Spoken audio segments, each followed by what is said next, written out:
Hi, it's Kia. I invite you to read with me. I'm reading a fun article tonight from the New York Times. Um, she makes the impossible happen for her ultra rich clients. Olivia Ferney grew up as a child of school teachers in Ontario. Now she's an expert in private jets, luxury cabanas, and champagne soaked revels. I'm just going to show you the picture because I like showing the picture.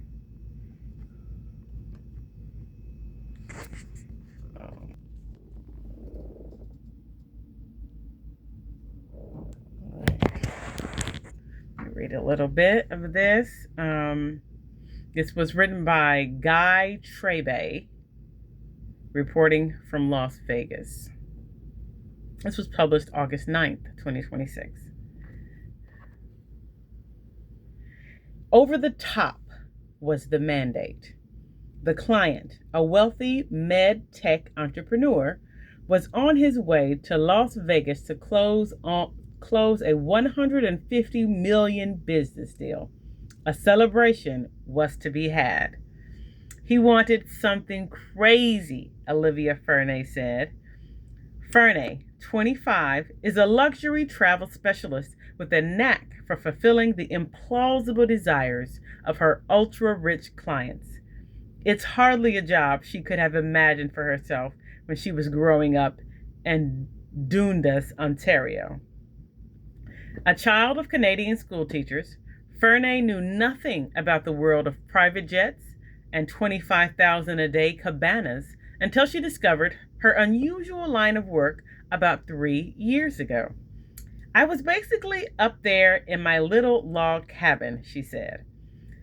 Nowadays, more than 2 million social media followers watch the videos she posts of her interactions with her tough-to-please clients. She is also making an impression beyond her core audience. Time magazine included her in its list of the top 100 digital influencers of 2026. And fifth season, the production company behind Severance and Killing Eye has signed a deal with Ferney and her business partner and fiance Troy Arnold for a scripted series based on their agency Top Tier Travel. On a recent afternoon, Ferney found herself in a chilled room of an Encore Beach Club in Las Vegas, counting out 200 bottles of vintage Dom Perignon.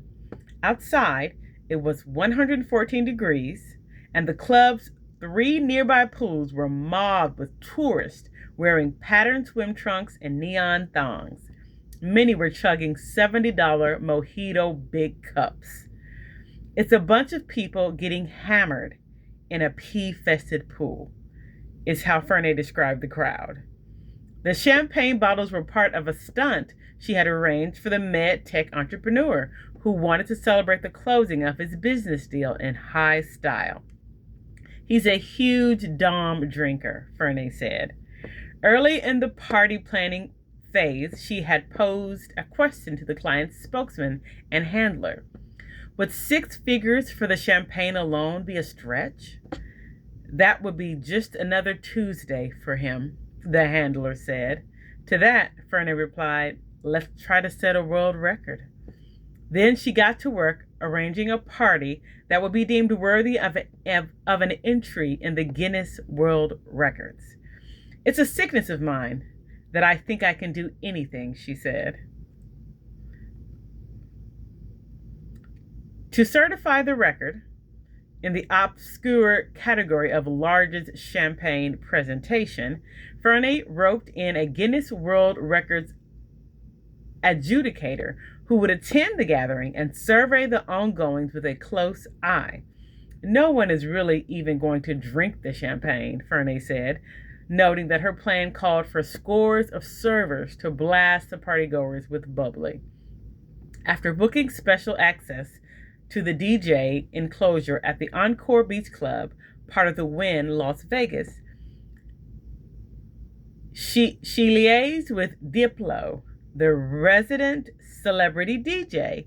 She also arranged with Adam Nortowski, the Wynn Resort's vice president of nightlife, to hire nearly every server in the house.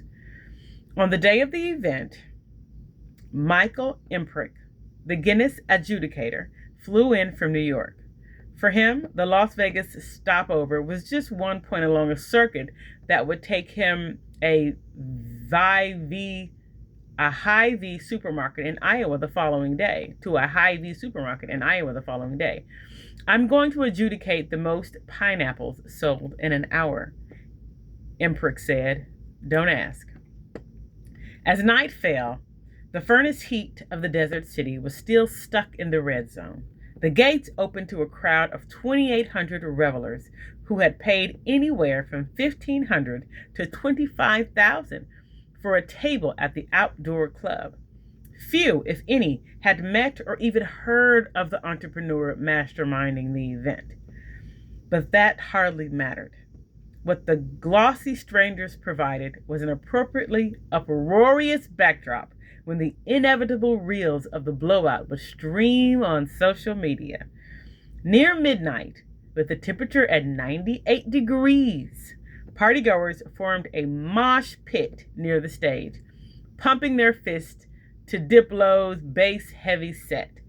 At exactly 1:30 a.m. came the big reveal. 69 servers, clad in scraps of red jersey, paraded before the crowd, some of them aboard floats shaped like speedboats, fire trucks, and a giant shark. They hoisted bottles of Dom Perignon above their heads. At a signal from Diplo, corks popped. Some servers began hosing down a dancer and scorched in a prop martini glass, while others sprayed champagne at the crowd, thus achieving a Guinness-worthy feat that was the equivalent, in terms of pointless excess, to scaling Mount Everest. I'll show you a little picture.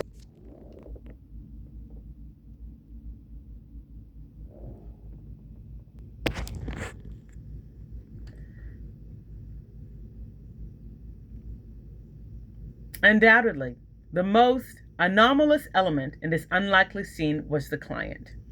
There he stood, away from the action, tucked at the rear of the stage, behind Diplo, inconspicuous in black jeans and a black t-shirt. Declining to provide his name for publication, he had earlier explained through a spokesman that his brief for Ferney was to provide him with something epic. He's been there, done that, seen it all, Brian Lee, his spokesman, said. That is to say, he was jaded.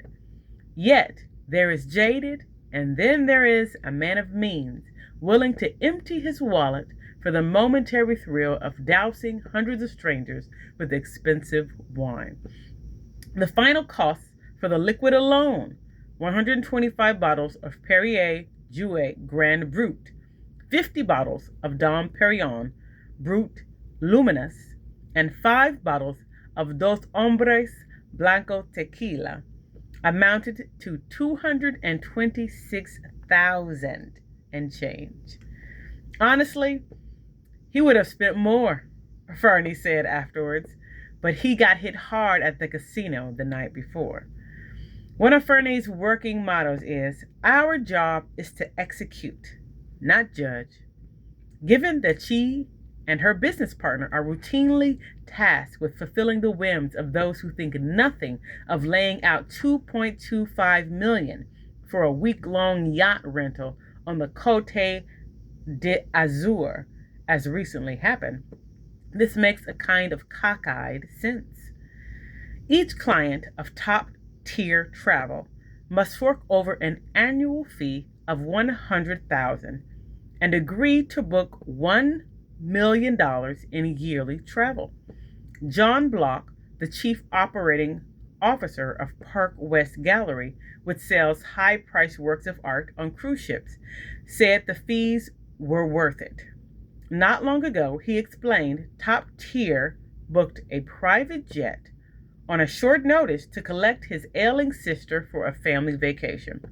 You can't just order up a jet like an Uber, Block said. Ferney's videos of her work life have made her social media accounts at Travel with Livy on TikTok and Instagram addictive viewing. I bet it is. Her interactions with the moneyed few have become digital catnip, an escape from the realities of high gas prices, wars, and the rise of artificial intelligence.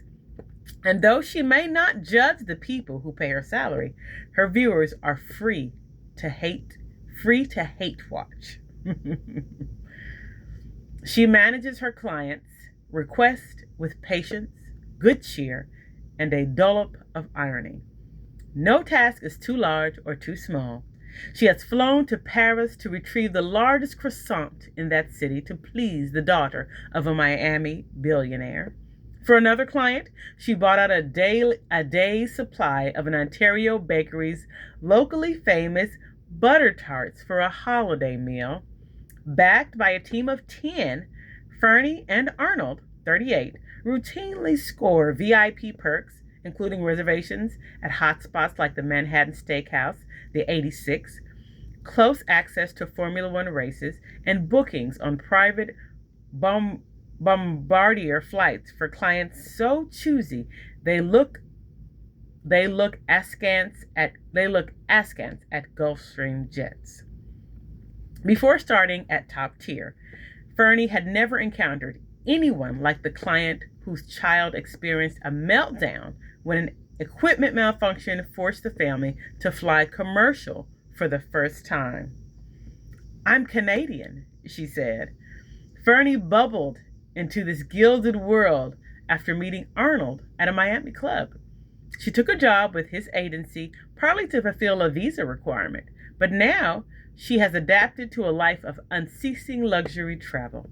The couple no longer have a fixed address and live mainly on the road in lavish hotel rooms. Before Ferney came aboard, Arnold said top tier leaned on word of mouth and discretion.